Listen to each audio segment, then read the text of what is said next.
Today I will teach social studies of class 4 on the topic sources of history.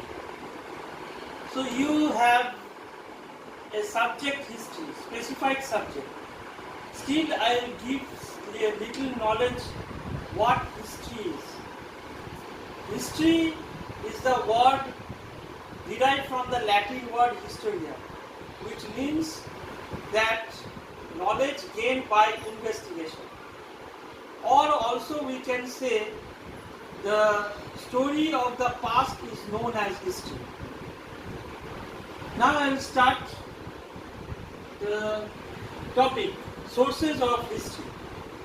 We get to know about our past through those things that were connected to us in the past.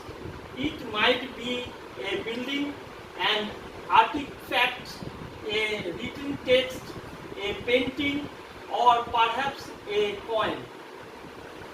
So the sources you got, so from these things we can get the source of history. What are these sources? The building, artifact. What is an artifact? Artifact is an object that is human made, by which you can get the knowledge. It is a typically one of cultural or historical document. So artifact is a cultural or historical document made by man. Another thing is buildings, that is monuments, a written text that is written by some writers or travelers, or paintings also by the kings or by persons or by painters and so on. And also perhaps a coin. Coin is the thing which reveals the economy of that period. For example, Samudragupta, the great emperor who has sorted a gold coin, which indicates that at that time the economy was very much enhanced, very much enlarged, and it was so high that his kingdom was enriched with great wealth. These are all sources of history, as they provide us with information which helps us to learn about our past. So all these things, all these sources gives us the knowledge of the past. The sources of history can be broadly grouped into two categories: literary sources, archaeological sources. So there are two sources. One is literary, another is archaeological sources. Today I shall teach you the literary sources. The literary sources of history are available in the archives of museums and libraries. Let us read about some of them. So archives are the historical documents which we get in museums. If you have ever gone to Indian Museum, for example, you can see there are so many documents, written documents are there. So the books, some of the scripts written by the travelers, even the kings and the emperors, the writers in the palaces of or in the kingdom of emperors and kings, they have written so many books or the scripts which were kept intact and which gives us the view of the cultural, the traditional, the economical, the literary knowledge of that period. Chronicles. A chronicle is a factual written account of important or historical events in the order of their occurrence.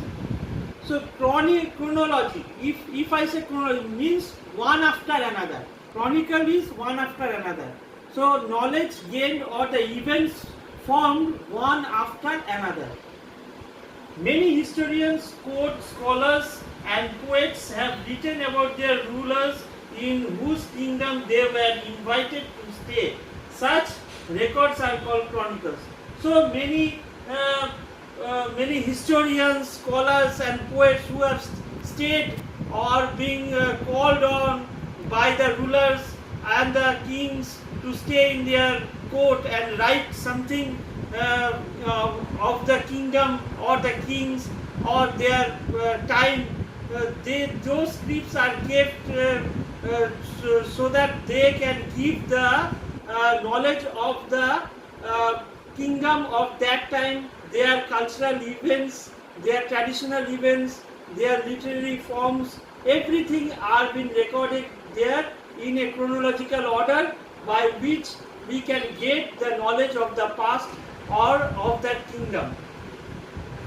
Some famous court chronicles are Tabakat-i-Nasiri, written in Persian by Minhaj as-Siraj, is the account of Muslim dynasties that originated in Iran and Central Asia.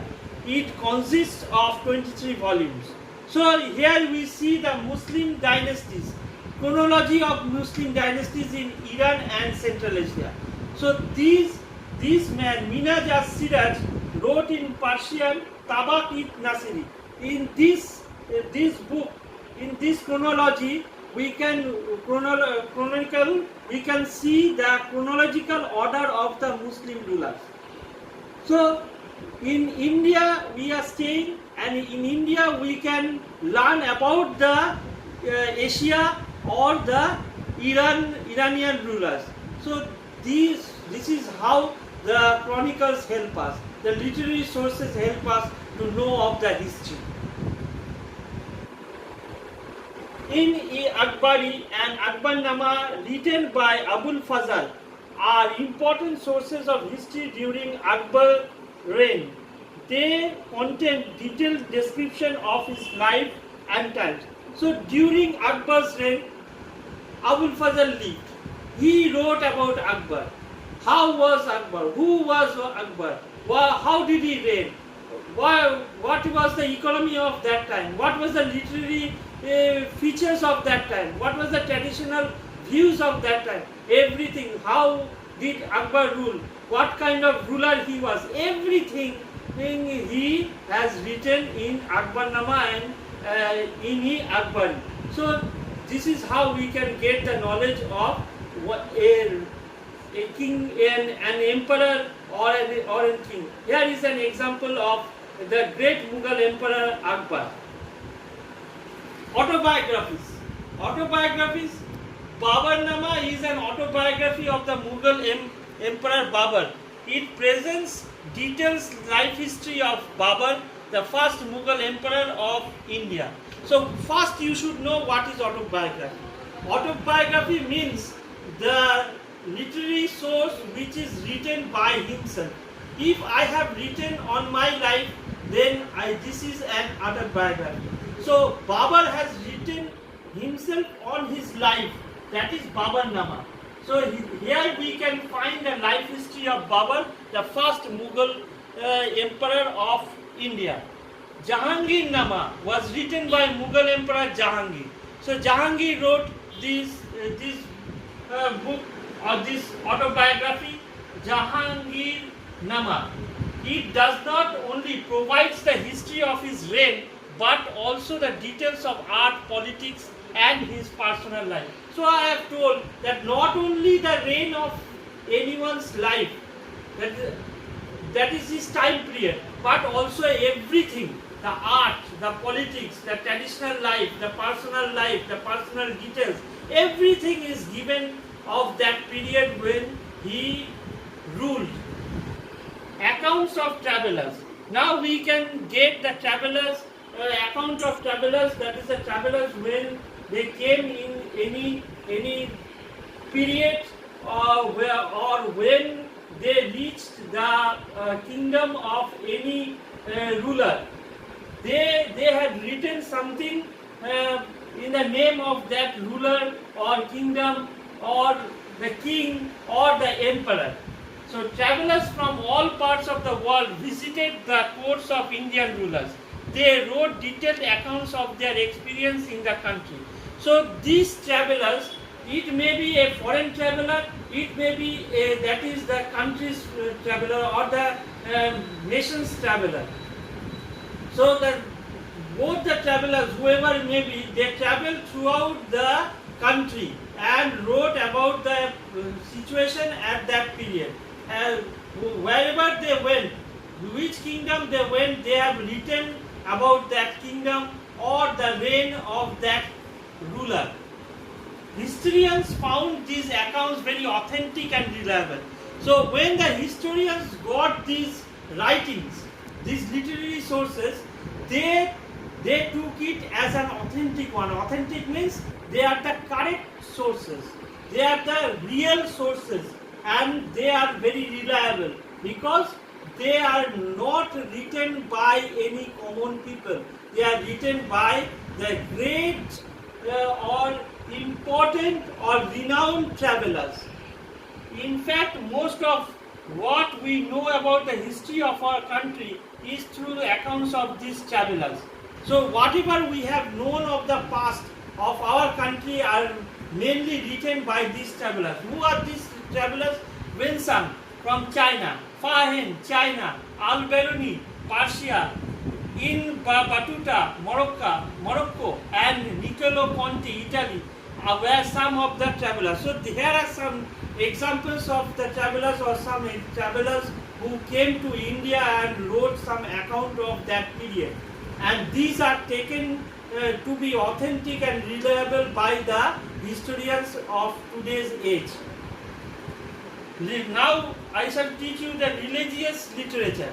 Indian epics like Ramayana and Mahabharata have helped us to find about the lives of the people in the period in which these epics were written. These epics have been translated into many regional languages. So everyone knows Mahabharata and Ramayana. So these two epics of India are very much important for the life of the people. They are quite very much related to the life of the people of India. So they give us the traditional life or the life of the people in that period. How the people are, who were people, what were their work, how they deal with the people, what was the religion, who was the king, how did they act, how did they rule. Everything is written in this epic. So these two epics are very important to the life of the people of India as well as to the country. Oral sources of history have no written records. They are passed on from one generation to another in the form of tales, stories and myths. Myths are not reliable. Myths are type of stories. So once traditional stories. So if I say this fox has gone there and that fox has helped that man and that man again came to the forest and in the forest the fox came and again took him to the lion, and then there are many of these things, this type of went on. And again, if this story is heard by another person, he will elaborate that story in his own language, in his own way. So this is not a real one. So oral sources are not real things. They came in through mouths, that is through words of the people. They are not written documents.